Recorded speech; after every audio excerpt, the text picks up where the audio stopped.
Hey guys, today I'm taking a look at this Foliv 2-pin electrical connector kit. So let's go ahead, open the package here, and I can show you what comes in it and actually how to use the electrical connectors. So in the package, you're going to get 8 of these electrical connectors here, which will house the female connectors. And you can see they have the hole here on this side.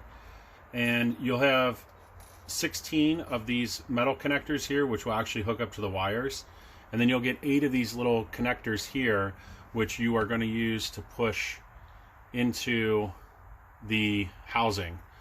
You're also going to get 8 of these connectors, which are going to house the male pins, and 16 of the male pins here, and then also these little green pieces that will slide inside there, which will make sure that the wires don't come loose. So let me go. So I did want to point out that the instructions that it comes with are very nice. They have a lot of detail in terms of how to use each of the connectors and how to put them into the connectors themselves. And they do have these nice large pictures. So this is a pretty nice little addition to having the electrical connectors themselves. So here's a closer look at what the connector housings will look like. You can see they have this nice weatherproofing here and also on the back here. It's kind of a silicone feeling rubber. And when these go together, you'll be able to close this and you can see that they snap into place here. So once you have your wires stripped, you can take one of your connectors here and lay them in. And what you're going to want to do is make sure that this back tab here is over the insulation, and then this front part here is going to actually hold down the wire itself. And ideally you're going to have some type of crimping tool to do this with, but a little needle nose pliers or something like that will also work. And if you really want to make your connection a good solid connection, you'll come back and solder this to the connector itself. So you can see here that the wire is nicely crimped on to the connector and it's nice and sturdy.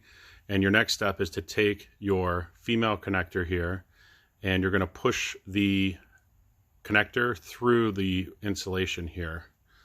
And you can see it's not too hard to do. And it does form a nice seal around the wire itself. This is going to be good for 16 to 20 gauge wire. And then once you have the connector here, it's going to kind of snap into place. Now, obviously, if we have 2 wires that we're hooking up, we can do both. Or one other cool thing is that you can actually just use one. And this is great for any kind of sensor wires or things like that. And you just push this into place, and now you're ready to set up the male connector. So again, you can see that the outside crimp is on the insulation and the inside is on the wire itself. Your next thing is going to do is take this male connector and make sure that you're lining up the wires correctly. So in this case, it needs to be on the back side since we're only wiring up this sensor. And you're just going to push that through all the way. And you can see here how it has that nice seal again. And when you push this up to a certain point, you're going to kind of feel it click. So now that you have your connector in, you're going to take this little green plastic piece and you can hold it with some needle nose pliers, and you want to make sure that the long edge down here is facing the bottom and not towards the top. And you'll just be able to push that in and you'll feel it snap in there, and you can see here it's nice and secure, and basically we're ready to go. Once you connect the wires together, they'll snap into place